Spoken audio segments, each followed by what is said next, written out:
Hello everyone. Welcome to this lecture on general topology in which we are going to discuss about continuous functions. Continuous functions is a very important concept in mathematics and which is used in various branches of science and engineering. Continuous function we have studied in our earlier classes. All of you have studied the definition of a continuous function in higher secondary school.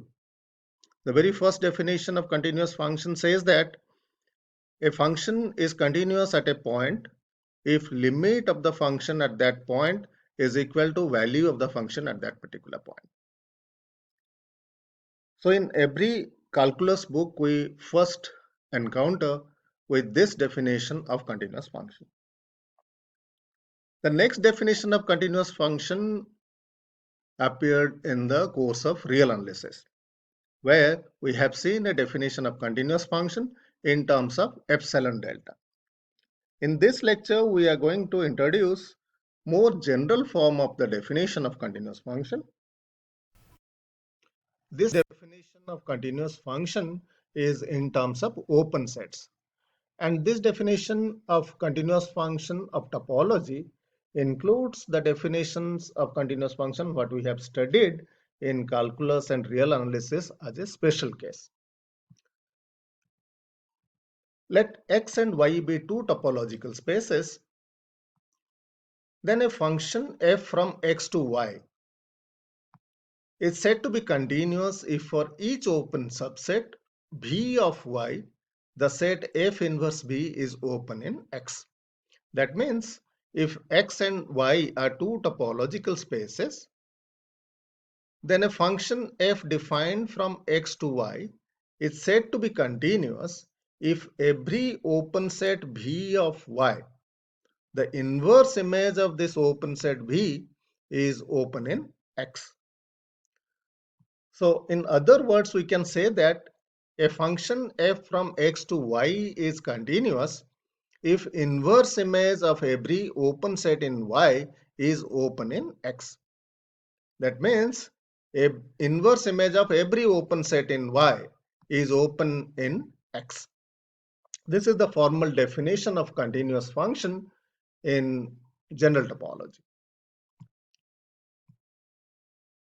Here we have an example. Let X be a 3-point set containing A, B, and C, and Y be another set containing 4 points 1, 2, 3, 4. These two sets have two different topologies on it. X is having topology tau 1 and Y is having topology tau 2. So now X and Y are two topological spaces with topologies tau 1 and tau 2 respectively, where tau 1 is equal to phi empty set whole space, set containing 2 points A and B, singleton set B, and a set containing another 2 points B and C. Whereas the topology on Y is empty set whole space Y, singleton set 1, singleton set 2, and the set containing 2 points 1 and 2. Let us define a function from X to Y. Define the function from X to Y by f of A is equal to 1. That means A is mapped to 1, B is also mapped to 1, C is mapped to 3. So f of A is equal to 1, f of B is equal to 1, and f of C is equal to 3. Now the question is whether this function f defined from X to Y is continuous. Now to check whether the function is continuous or not, we have to check whether inverse image of every open set in Y is open in X or not. Now the open sets in Y are empty set Y, singleton set 1, singleton set 2, and a set containing 2 points 1 and 2, because these are the members of the collection tau 2. So these are the only open sets in Y. Now we have to check whether inverse image of all these open sets are open in X or not. Now the inverse image of all these open sets are phi. Inverse image of phi is phi. Inverse image of Y is obviously X. Inverse image of the singleton set 1. Here we have 1. If we take the inverse image of 1, we have 2 points A and B. So inverse image of 1 is set containing 2 points A, B. So inverse image of 1 is AB. Similarly, inverse image of 2. 2 is not image of any point on X. So inverse image of this 2 is empty. Inverse image of 2 is empty. Now the last open set, which is a set containing 2 points 1 and 2. Inverse image of 1 and 2. We know that inverse image of 1 is AB and inverse image of 2 is empty. So inverse image of 1, 2 is AB itself. Here we have AB, inverse image of 1, 2. Now let us check all these inverse images are open in X or not. So here we have X, Y, tau 1 and tau 2, and these are our inverse images of open sets of Y. Now we can easily see that these sets phi is open in X, X is open in X, AB is open in X, again phi is open in X, AB is open in X. So inverse image of every open set in Y is open in X. Therefore, this function defined from X to Y is continuous.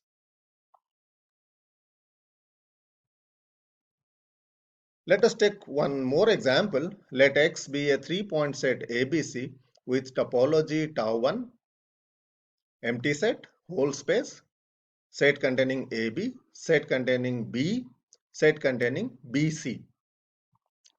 And Y be another set containing 3 points 1, 2, 3 with topology tau 2. Tau 2 contains the empty set, whole space Y, singleton set 1, singleton set 3 and 1, 3. Now let us define a function f from x to y by f of a is 1, f of b is 2, f of c is 3.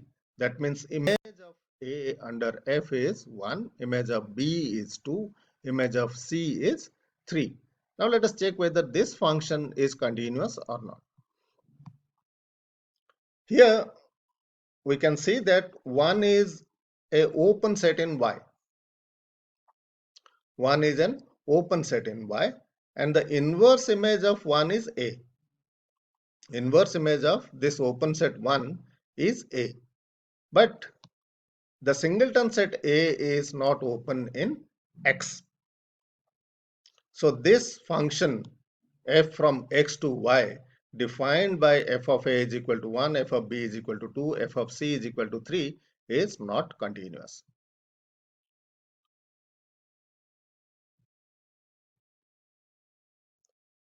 Here we have one more example. Let f be a function from the real line R to the real line R.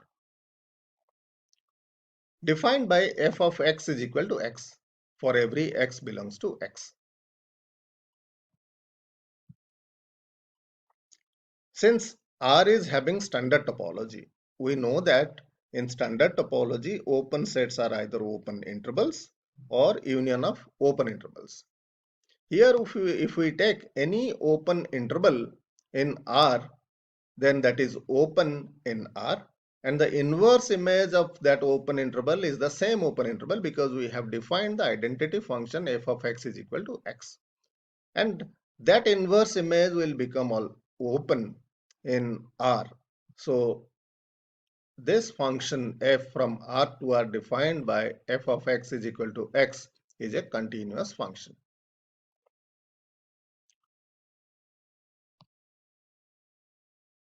Let x is equal to R with standard topology and y is equal to R with discrete topology. In the previous example, we have defined the function from R to R by taking the identity function where R on the domain space and on range space had standard topology on that. Here we have changed the topology on y. topology on X is equal to R with standard topology, and topology on Y is discrete topology. Now define the same function, identity function, from X to Y by f of X is equal to X for every X belongs to X. Since we have changed the topology on Y as discrete topology, and we know that in discrete topology every subset is open. In discrete topology every subset of that space is open. So in Y all the subsets are open. Let us check whether this function, identity function, is continuous or not. Here f is not continuous as the singleton set 0 because every subset of Y is open.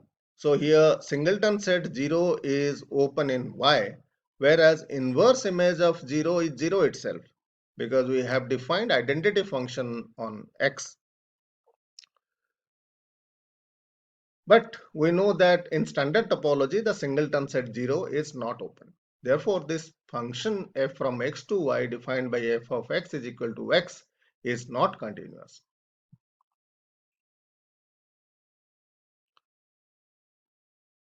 In this example, let X is equal to R with cofinite topology and Y is equal to R with standard topology. Define the same function, identity function, from X to Y by f of X is equal to X for every X belongs to X. Here Y is having standard topology, so every open interval or union of open interval are open in Y,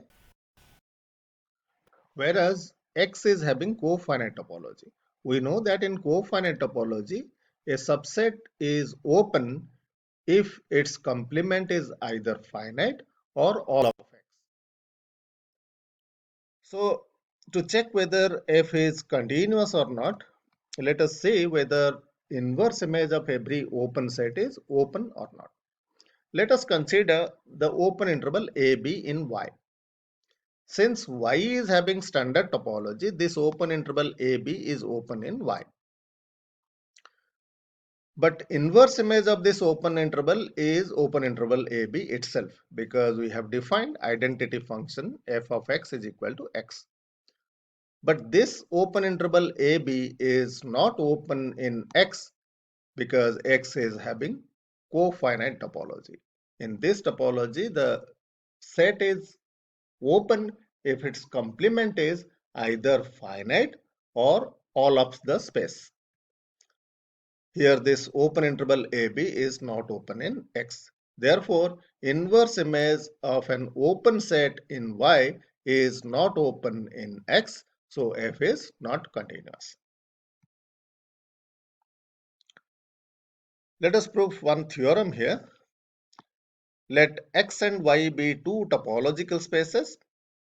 Then the function f from X to Y is continuous if and only for each X belongs to X and each open set V containing Fx, there exists an open set U containing X such that f of U is a subset of V. That means if X and Y are two topological spaces and f be a function from X to Y, this f is a function from the space X to Y. This function is continuous if and only if for every x in X and for each open set V containing Fx. Since X is in X, Fx is in Y. Now for each open set V containing Fx, there exists an open set U containing X such that image of this open set lies inside V. So a function f is continuous if and only if for every point x in X and for every open set containing f of X, there exists an open set U whose image, that means f of U, is a subset of V. If this condition is satisfied, then the function is continuous. If a function is continuous, then this condition satisfies. Let us prove this. Let x and y be two topological spaces and f be a function from x to y. Let us assume that this function f is continuous. F is continuous. Let x belongs to x. That means if x belongs to x, then f of x is a member of y. Now, let V be an open set containing f of x. Since f is continuous, we know that a function is continuous if inverse image of every open set is open in X. So f inverse V is open in X. This is our f inverse B. This is open in X and this contains the point X. Let us assume that this f inverse V is U itself. So our condition that U is an open set in X containing X such that f of U is a subset of V satisfies. This is the first part of the theorem. Now for the converse, let f from x to y be a function and let us assume that for each x belongs to x and each open set V containing fx, there exists an open set U containing x such that f of U is a subset of V. We assumed this. Now we have to prove that this f is continuous. So to prove f is continuous, we have to show that inverse image of every open set in Y is open in X. To prove f is continuous, we have to show that inverse image of every open set of Y is open in X. Let us take an open set in Y. Let B be an open set in Y. Since B is an open set in Y, f inverse B is a subset of X. We have to prove that this f inverse B is open in X. Now this f inverse B is a subset of X. Let X be a point in f inverse V. Then image of this X belongs to V. If X belongs to f inverse B, then f of X belongs to V. Thus, by the hypothesis, there exists an open set Ux containing X such that f of Ux is a subset of V. This is because we have assumed this for each x belongs to X and each open set V containing f of X, there exists an open set U containing X such that f of U is a subset of V. Here we have fx belongs to V. So by our assumption, there exists an open set U containing X such that f of U is a subset of V. Instead of U, we have taken Ux with reference to the point X. So by the hypothesis, there exists an open set Ux containing X such that f of Ux is a subset of V. Since f of Ux is a subset of V, this Ux is a subset of f inverse V. Therefore, f inverse V can be written as union of all Ux such that this X belongs to f inverse V. This is because this Ux is with reference to a single point X. If we vary this X all over f inverse V, then we'll get many Ux's with reference to each of those X belongs to f inverse V. So union of all those Ux is equal to f inverse V. Now we have f inverse V is equal to union over X belongs to f inverse V ux, union of all ux where x varies over f inverse b. Now each of this ux is an open set, and here we have arbitrary union of open set. We know that in a topological space, arbitrary union of open set is open. So this ux's are open. So arbitrary union of these ux's are open. So f inverse b is a open set in X. Since f inverse b is an open set in X, f is continuous. Because we have taken B as a open set in Y, and we have shown that f inverse B is open in X. Therefore, f is continuous. So this completes the proof of the theorem. Here we are giving two theorems, rather statement of two theorems whose proofs are easy. The first theorem says let x and y be two topological spaces and f be a function from x to y. Then f is continuous if and only if for every a in X, one has f of a closure is a subset of closure of f. The second theorem says let x and y be two topological spaces, then the function f from x to y is continuous if and only if inverse image of every closed set is closed in X. By the definition of continuous function, we have seen that a function is continuous if inverse image of every open set is open. But this theorem says that a function f is continuous if and only if inverse image of every closed set is closed in X. These two theorems are very easy to prove, so we are giving it as an exercise. In the next lecture, we will discuss some more results on continuous functions and homeomorphisms.